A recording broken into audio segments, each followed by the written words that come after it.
What are the worst cars ever made? Well, in this video, I'm going to tell you. You see, cars can be bad for loads of reasons. You know, they can be ugly, they can be slow, or they can be unreliable. But there are plenty of cars out there that are so bad in so very many ways. Some had a huge design flaw, and some were actually worse than the cars they were supposed to replace. And others just made no sense whatsoever. So here's my pick of the top 10 worst cars ever made. I'm Matt Watson, and you're watching Car Wow. Buying a new car? Then head to Car Wow, and my team will help you find your next car at a fair price. Car Wow, your one-stop car buying comparison site. Let's kick off this list with the DMC DeLorean. It could have been a brilliant car. It was made out of stainless steel, just like Elon Musk's new Starship. And it starred in Back to the Future, which is one of the biggest movie franchises of all time. How's that for marketing?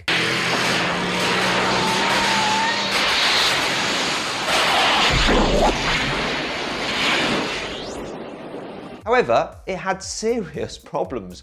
One of them was the engine.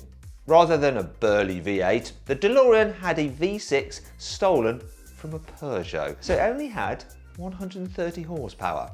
This meant the DeLorean could only manage 109 miles an hour. That's rubbish for a car that looked like it'd be able to do at least 200. Even for 1981, when the car came out, 109 miles an hour was not quick. Build quality was another big issue. Some DeLoreans were so badly built that it took 200 extra hours to make them actually ready to sell. That's after they'd left the factory. They had to then work on them again. Bonkers. On the subject of factories, the DeLorean factory in Northern Ireland actually got repossessed by the British government after the company went bust in 1982. So good luck in getting spare parts. And if that wasn't bad enough, John DeLorean, who owned the DeLorean car company, was arrested by the FBI on suspicion of drug trafficking.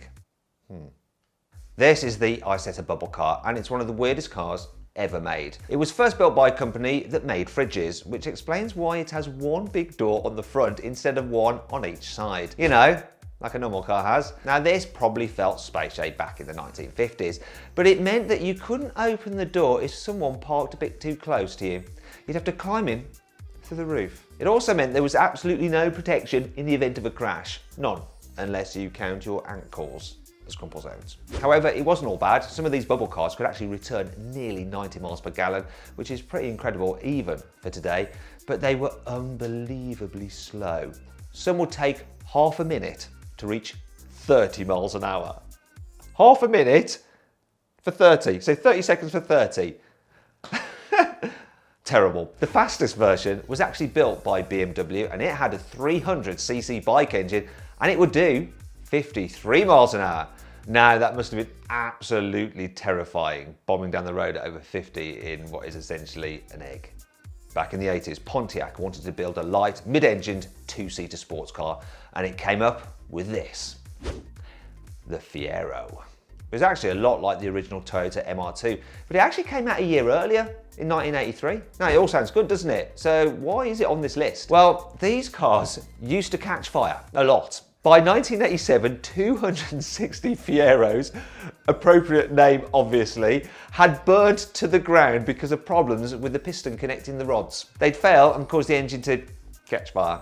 So to try and sell more cars, Pontiac gave the Fiero a body kit. When I say body kit, they actually turned the Fiero into a fake Ferrari. They replaced all the body panels to new ones that made it look like a 308. I mean, look at it.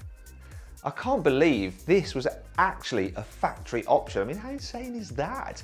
Pontiac called this car the Mera, but less than 100 were sold before Pontiac, surprise, surprise, got sued by Ferrari and had to stop production. It's no surprise there, really, is it?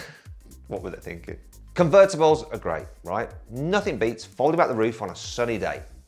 That's why they're so popular here in Britain. They are actually. We are the biggest market in Europe for convertibles, yet our weather is rubbish. Anyhow, some convertibles completely missed the point, like the Citroen C3 Pluriel. It didn't come with a folding soft top or a metal hard top. For some reason, it had both. The middle of the roof was a big piece of fabric that you could fold back, a bit like a Fiat 500c. It's fine. And you could also remove the two metal rails on each side if you wanted to go completely topless. But these were really heavy, so you couldn't just pop them in the boot. Actually, they wouldn't fit. You'd actually have to leave them at home. And this meant you couldn't then put the roof up if it started to rain because the roof was in your garage. Whoever signed that off really didn't think things through, did they? The Trabant 601 was a car made in Germany, and German cars tend to be pretty good, right? Well, it was actually made in the old East Germany during the Cold War. So it was pretty much the cheapest, most basic car ever built. The Trabant didn't have a 4-stroke engine like most cars. Instead, it had a 2-stroke engine like a scooter. Did mean that it was easy to fix, but it also meant that it was really noisy, smelly and horrible. This thing pumped out loads of blue smoke, and the most powerful versions only had 26 horsepower, so they were really, really slow. But the worst thing about the Trabant was its bodywork. I'm not talking about the way it looked, although it was pretty ugly too. I mean the fact it was actually made out of recycled cotton. Not steel, not aluminium, cotton. The Trabant was basically made out of used underwear. Talk about skid marks. Now, one of the things about the Trabants were that they're really good at off-road because people just hooed them about and didn't care. And I actually took a bunch of beaten up old hatchbacks off-road ages ago, and we filmed it to see if you could go hardcore off-roading in a cheap hatchback as good as you could in a modern SUV. Now, if you're interested in watching that video, I'll put a link just up there. It should be popping out now. You can go watch that if you want. It's really quite interesting. This is the Amphicar, and as you've probably guessed, it's an amphibious car. It came out in the early 60s, which was when a lot of people were taking mind-expanding medication. Back in the 60s, baby, yeah!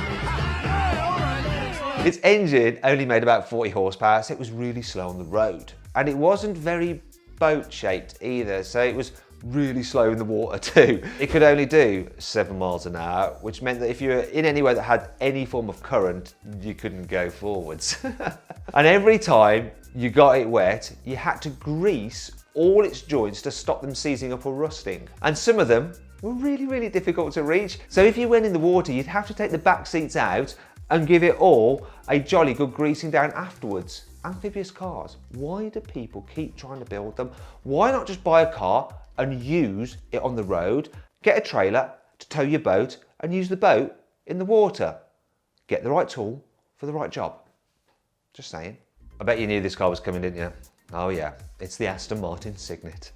And it's on my list because it should never have been made in the first place. You'd never have expected Aston Martin to make a city car, but back in 2011, it had to find a way to lower its average carbon dioxide emissions of all its cars to avoid paying hefty emissions fines. So instead of making a brand new car from scratch, what can we do? Toyota IQ, let's take one of those and just slap a bunch of Aston badges on it. Be fine.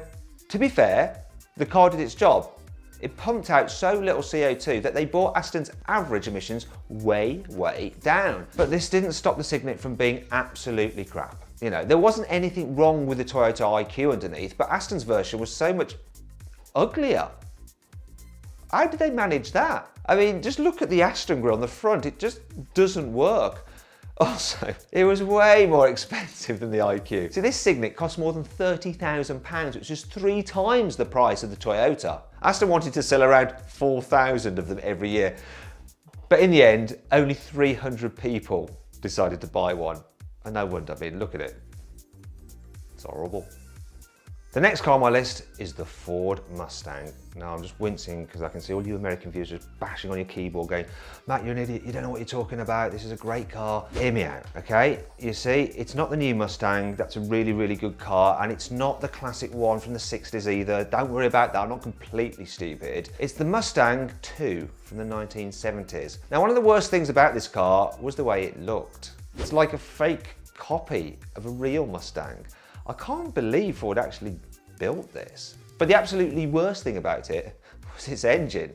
Mustangs are supposed to have big V8s, right? Everyone knows that. But the Mustang 2 came out just as the US fuel crisis began. That was when petrol became really, really expensive. Sorry, gas became really, really expensive. So Ford had to fit a smaller, more efficient engine, kind of like what's happening nowadays. In fact, the Mustang 2 actually came with a 2.3 litre 4-cylinder engine, just like the current EcoBoost version you can now buy. But today's EcoBoost makes 291 horsepower, which is pretty alright. It's not bad. The old Mustang 2's engine made 90 horsepower. So not 290, 90. Ford eventually gave it a V8, which you think, oh, okay, that's alright. However, despite having 4.9 litres, it could only muster 140 horsepower. That's less than you get from a modern 1.5 litre Ford Focus. Now, if you're thinking about buying a Ford Focus, or any new car for that matter, what I've done is put a little link up there in the pop-out banner. If you click on that, you can go to the CarWow website, where my team and I will help you choose the right car for you and get it for a fair price for one of our trusted dealers. Alternatively, just after this video, you can Google "Help Me CarWow" and we'll see what we can do. Now let's talk about something a little bit unusual. Canadian sports cars. That's right, the land of Mounties and maple syrup actually made a sports car once. Well, they tried to. Now it's this car here, the Bricklin SV1. Looks pretty good. But unlike most sports cars, it was conceived with safety as a key priority. SV1 actually stands for Safety Vehicle 1. Trust the Canadians to make a sports car boring. I'm sorry to my friends at the Straight Pipes for saying that. Please forgive me, love you guys. Safety was the reason you could only get it in really bright colours, to make it easier to see at night. And it didn't even come with a cigarette lighter or an ashtray, as I guess smoking is too unhealthy. The SV1 came out during the fuel crisis, just like the Mustang 2. So its massive 5.9 litre V8 only made 220 horsepower.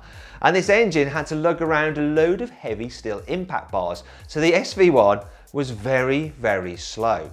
Its top speed was only 118 miles an hour. Maybe SV1 should stand for Slow Vehicle 1. But one of the worst things about the car were its gull-wing doors. I mean, who thought you'd ever say the worst thing about a car was its gull-wing doors? They look cool, but the electronics that open them would break if it got too hot. So you get trapped inside the car and cook.